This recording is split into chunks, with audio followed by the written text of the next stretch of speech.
Assalamu alaikum student. How are you all? Hope you all are fine. Here is our lecture number 6 of grade 9 biology. Let's start our today's lecture.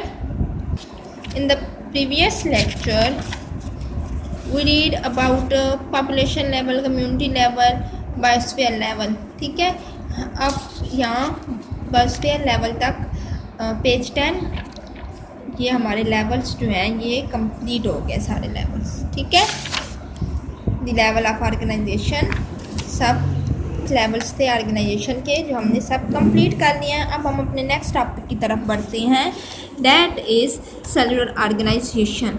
So let's read. All the organisms have been divided into 5 major group. जितने भी organism हैं वो 5 major groups में divide हुए हैं. कौन कौन से? Prokaryotes, protist, fungi, plants and animals. ठीक है, 5 किंगडम सिस्टम भी हम जिसे कहते हैं. All organisms are made of cells. ये तो सब जानते हैं कि सारे जितने भी ऑर्गेनिज्म हैं वो सेल से मिलकर बने हुए, because cells are the basic unit of life. So living organism cell से मिलकर बने होते हैं. There are 2 types of cell. अब सेल्स की भी आगे से 2 टाइप्स हैं. कौन कौन सी? The organism in first group are made of prokaryotic cell.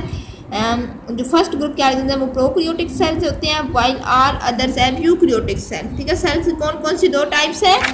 Prokaryotic and eukaryotic. ठीक है, that is important for MCQ. इस सेल्स की types of cells prokaryotic and eukaryotic. In our upcoming lessons we will read about prokaryotic and eukaryotic cells in detail. Okay, next, cell organized in 3 ways. अब cells किस तरह से तीन ways में organize हुई होती हैं. किस तरह से? to make the bodies of organism, किसी भी ऑर्गेनिज्म की बॉडी बनाने के लिए वो 3 वेज में ऑर्गेनाइज हुई होते हैं.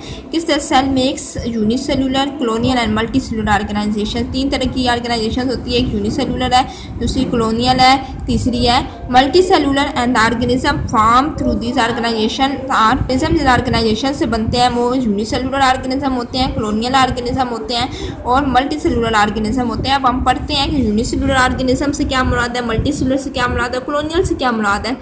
यूनिसेलुलर ऑर्गेनिज्म से में क्या होता है? Only 1 cell. जैसे कि मैंने आपको बताया था पहले भी, यूनि मीन सिंगल. ठीक है, एंड सेलुलर मीन सेल्स. सो वो ऑर्गेनिज्म जो सिर्फ 1 सेल से मिलकर बने होते हैं ऑर्गेनिज्म कहते हैं, या उनका जो 1 सेल होता है वो उनकी लाइफ के लिए, उन ऑर्गेनिज्म की लाइफ के लिए बहुत ज़रूरी होता है. ठीक है, all the life activities are carried out by the only cell. जितनी भी ज़िंदगी की जितनी भी एक्टिविटीज़ हैं वो सिर्फ एक सेल सर परफॉर्म करता है. जैसे कि अमीबा में सिंगल सेल है, पैरामेशियम में भी सिंगल सेल है, and euglena. These are microorganism with single cell. ठीक है, या these are unicellular microorganism. These are common example of our unicellular organism because they have single cell and they are unicellular. Okay, let's move on. Colonial type. So what is colonial types? पढ़ते हैं. The colonial type of cellular organization means unicellular organisms live together but do not have any division available among them. कि बहुत सारे जब unicellular organism एक साथ live together रहते तो एक साथ है, लेकिन क्या है, उनका आपस में कोई इंट्रैक्शन नहीं होता, उनकी आपस में कोई डिवीजन नहीं होती, उनकी आपस में कोई इंट्रैक्शन नहीं होता. उसे हम कहते हैं colonial type. वो ऑर्गेनिज्म, वो सेलुलर ऑर्गेनाइजेशन जिनमें बहुत सारे यूनिसेलुलर ऑर्गेनिज्म इकट्ठे रहते हैं लेकिन वो आपस में इंटरेक्ट नहीं करते. Each unicellular organism in a colony lives its own time. कि हर कॉलोनी में जितना भी यूनिसेलुलर ऑर्गेनिज्म है वो अपनी ज़िंदगी जी रहे हैं. ठीक है, उनकी दूसरों की लाइफ से उनका कोई कंसर्न नहीं है. रह तो वो इकट्ठे रहे हैं लेकिन सब अपनी सेपरेट लाइफ डिपेंडेंट हैं. Does not depend on other sales for its vital requirement. दूसरे सेल्स पे ये डिपेंड नहीं करते. ठीक है, अपना सारा कुछ अपनी रिक्वायरमेंट्स खुद पूरी करते हैं. Volvox is green alga found in water. Volvox की एग्जाम्पल है जो ग्रीन एल्गा है. ठीक है, और कहाँ होता है? पानी में पाया जाता है. दैट शो कॉलोनियल ऑर्गेनाइजेशन, जो कि कॉलोनियल ऑर्गेनाइजेशन की बेस्ट एग्जांपल है. Hundreds of Volvox cells make a colony. जब वॉल्वैक्स सेल्स हंड्रेड्स ऑफ यानी 100 या मिलियन वॉल्वैक्स सेल्स होते हैं तो वे एक कॉलोनी बनाते हैं. जैसे अब ये कॉलोनी है और इसके अंदर ये जितने सेल्स हैं ये वॉल्वैक्स सेल्स हैं. ठीक है, सो कॉलोनी क्या है कि वो ऑर्गेनाइजेशन जिसमें बहुत सारे यूनिसेलुलर ऑर्गेनिज्म रहते तो इकट्ठे हैं, लेकिन उनका आपस में कोई इंटरेक्शन नहीं होता, आपस में वो कोई इंटरेक्ट नहीं करते, सब अपनी लाइफ इंडिपेंडेंट गुजारते हैं। ठीक है, वो एक दूसरे पे डिपेंड नहीं करते अपनी रिक्वायरमेंट्स के लिए। वालवस इसकी बेस्ट एग्जांपल है, क्योंकि वालवस जो है वालवस सेल्स काफ़ी ज़्यादा पाए जाते हैं। तो वालवस सेल्स मिलके एक कॉलोनी बनाते हैं। ठीक है, इज़ दैट क्लियर। अब मूव करते हैं हमारे मल्टी सेलुलर सेल पे। मल्टी का मतलब होता है many, multi mean many and cellular again cell. So वो ऑर्गेनाइजेशन जिसमें या वो ऑर्गेनिज्म जो बहुत सारा सेल से मिलके बने होते हैं, जिनमें बहुत ज़्यादा मिलियंस ऑफ सेल जो है वो फंक्शन परफॉर्म करते हैं उनकी लाइफ के लिए, उनका मल्टी सेलुलर सेल कहते हैं। Cells are organise in the form of tissues हो गया, ऑर्गन्स हो गया, ऑर्गन सिस्टम हो गया। ठीक है, ये सारे किस में आते हैं? मल्टी सेलुलर ऑर्गेनाइजेशन में आते हैं, क्योंकि इसमें बहुत सारे जो सेल्स हैं वो फंक्शन परफॉर्म करते हैं, वो मिलके मल्टी सेलुलर ऑर्गेनाइजेशन बनाते हैं। जैसे फ्रॉग है, मस्टर्ड है, ठीक है, ह्यूमंस हैं, दीज आर के हैं कि ये मल्टी सेलुलर ऑर्गेनिज्म है। These are the multi cellular organism या these are multi cellular organization, this include in multi cellular organization के मैनी सेल्स मिलके जब ऑर्गेनिज्म बनाते हैं तो वो हम कहते हैं that we call multi cellular organism. Okay, is that clear? के यूनिसेलुलर क्या है? सिंगल सेल से मिलके बने होते हैं ऑर्गेनिजम्स। ठीक है, सिंगल सेल पूरी लाइफ का प्रोसेस अंजाम देता है, पूरी लाइफ सिंगल सेल पे डिपेंड करती है। फिर कॉलोनियल क्या है कि जब बहुत सारे यूनिसेलुलर ऑर्गेनिज्म मिलते हैं, ठीक है, इकट्ठे एक ही जगह पर, तो वो कॉलोनी बनाते हैं। लेकिन क्या है कि वो आपस में इंट्रैक्शन उनकी बिल्कुल भी नहीं होती, वो सेपरेट होते हैं। और मल्टी का मतलब है कि मैनी, तो मल्टी सेलुलर ऑर्गेनाइजेशन के मैनी सेल्स जब वो लाइफ के लिए ज़रूरी होता है तो उनको हम कहते हैं मल्टी सेलुलर ऑर्गेनाइजेशन। ठीक है, so now what is your home task? You have to write all this unicellular organism, multi cellular organism and colonial type on your notebook, also draw their diagram.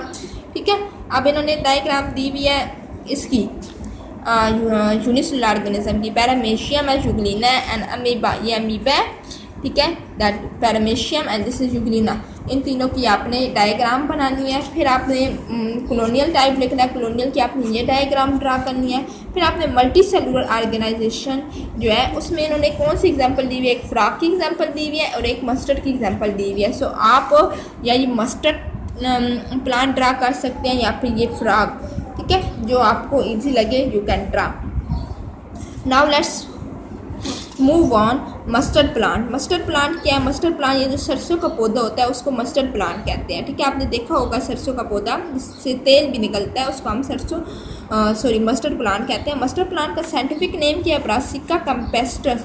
अब scientific name जो है ये भी आप अपने next lessons में पढ़ेंगे कि साइंटिफिक नेम होता क्या है, क्यों होता है और किस तरह हम किसी भी ऑर्गेनिज्म को साइंटिफिक नेम देते हैं। साइंटिस्ट डिफरेंट दुनिया के जो बिलोंग करते हैं, अब हर जगह सेम ही लफ्ज़ नहीं यूज़ होता है। इसके लिए अब हम इसे सरसों को पौधा कहते हैं तो ज़रूरी नहीं है कि किसी और कंट्री में, अमेरिका में, यूरोप में कहीं भी इसका नाम सेम हो। क्या सो साइंटिस्ट अपनी आसानी के लिए इसे क्या नाम देते हैं? साइंटिफिक नेम देते हैं। और साइंटिफिक नेम फिर इसको साइंटिफिक नेम क्या दिया गया? मस्टर्ड प्लांट को ब्रासिका कैम्पेस्ट्रस का नाम दिया गया। इट्स सोन इन विंटर, ये सर्दियों में उगता है। And it produces seeds at the end of winter, और सर्दियों के आखिर में ये सीड्स इसके बनते हैं। The plant body is use as vegetable, इसका जो बॉडी है, ठीक है, उसे हम वेजिटेबल की तरह यूज़ करते हैं। किस तरह से वेजिटेबल यूज़ करते हैं? साग वगैरह जो हम लोग घरों में पकाते हैं वो सब्ज़ी के तौर पर पकाते हैं ना, तो इसलिए इसके जो बॉडी पार्ट है, प्लांट की बॉडी है, उसको हम लोग ऐसे वेजिटेबल यूज़ करते हैं। जो उसकी सीड्स है ना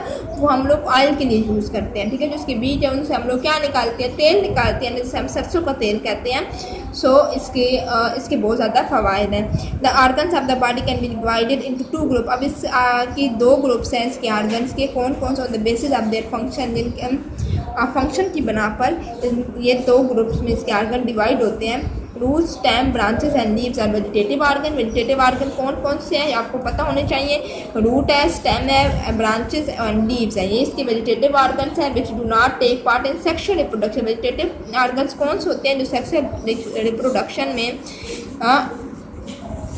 हेल्पफुल नहीं होते, ऐसा नहीं लेते। ठीक है, फ्लावर्स आर द रिप्रोडक्टिव। अब फ्लावर्स जो इनके हैं वो रिप्रोडक्टिव पार्ट हैं, क्यों? क्योंकि ये सेक्सुअल रिप्रोडक्शन में हिस्सा लेते हैं and produce fruits and seed. अब मैं आपको बताती हूँ कि सेक्सुअल रिप्रोडक्शन में जो प्लांट्स हैं वो किस तरह से काम करते हैं, ठीक है। सो किस तरह से होता है सेक्सुअल रिप्रोडक्शन प्लांट्स में? प्लांट्स में क्या होता है, अक्सर आपने देखा होगा जो होते हैं बटरफ्लाइज वगैरह होते हैं, छोटे कीड़े मकोड़े होते हैं, वो क्या करते हैं, हमने बोला ना कि फ्लावर जो है ये वेजिटेटिव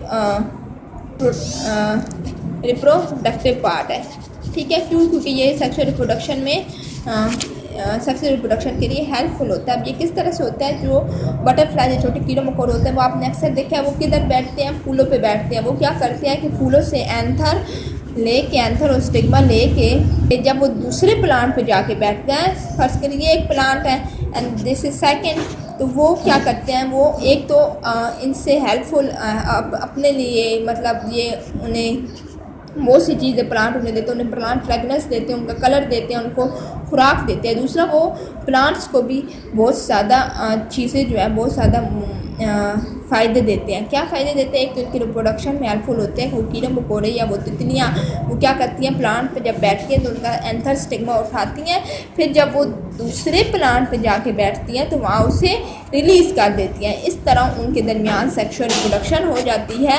तो हम कहते हैं कि जो फ्लावर्स है ये रिप्रोडक्शन में हेल्पफुल होता है, ठीक है। अब आपको होप आपको सब क्लियर हो गया होगा इसका। नेक्स्ट अब मूव करते हैं हम लोग फ्रॉग पे। फ्रॉग क्या? फ्रॉग का साइंटिफिक नेम है राना टिग्रीना, ठीक है। ये साइंटिफिक नेम आपने याद रखना है एमसीक्यूज़ के लिए। साइंटिफिक नेम जो है ये बहुत ज़्यादा इंपॉर्टेंट है। शो द मल्टी सेलुलर, ये मल्टी सेलुलर ऑर्गेनाइजेशन है जो हमने पढ़ी। The body is made of organ system, organ system से मिलकर बनी होती है और each organ system of related organ, और जैसा कि हमने पढ़ा कि डिफरेंट ऑर्गन्स मिलकर ऑर्गन सिस्टम बनाते हैं। सो हर ऑर्गन सिस्टम में बहुत सारे ऑर्गन्स होते हैं।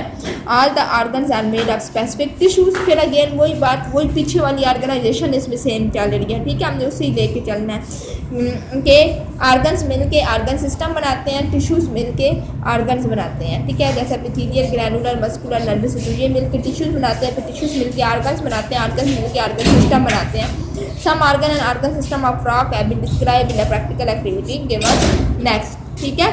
तो यहाँ भी वो चीज़ रिपीट हुई है ऑर्गन सिस्टम की, कि पहले टिश्यूज़ होते हैं, टिश्यूज़ मिलके ऑर्गन्स बनाते हैं, फिर ऑर्गन्स मिलके ऑर्गन सिस्टम बनाते हैं, ठीक है। सो ये फ्रॉग और जो मस्टर्ड प्लांट है ये बहुत ज़्यादा इंपॉर्टेंट है आपके एग्ज़ाम्स के लिए, ठीक है। इनकी ये साइंटिफिक नेम फॉर एमसीक्यूज़, ठीक है। Vegetative and reproductive part for short question, also for MCQs,